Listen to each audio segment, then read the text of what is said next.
Après avoir été interdit de survoler l'espace aérien de plusieurs États, al-Bashir, le dirigeant soudanais recherché pour crimes de guerre, est arrivé en Chine pour une visite d'État officielle.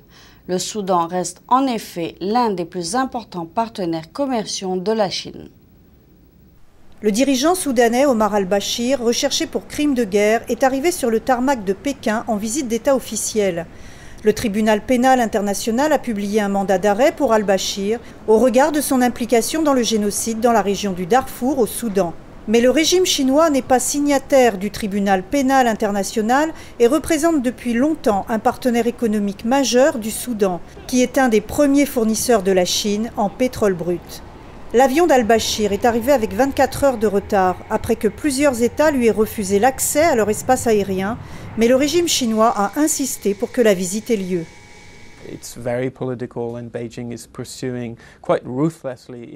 C'est un sujet politique et Pékin cherche à servir ses propres intérêts, sans aucun égard pour le bien-être de la population soudanaise. Le régime chinois protège al-Bashir et le traite comme un roi, alors que le tribunal pénal international l'a accusé de génocide et de crimes de guerre. C'est vraiment une mauvaise image.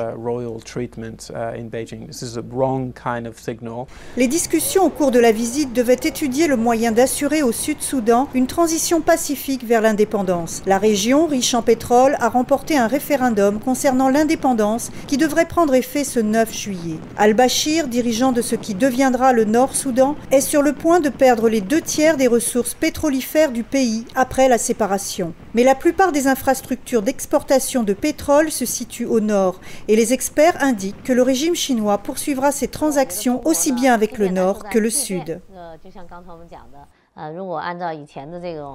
Je pense que même si le Sud-Soudan arrive à gagner son indépendance, les relations de la Chine avec le Sud-Soudan démarrent sur des bonnes bases, car cette région devra continuer à exploiter ses ressources en pétrole.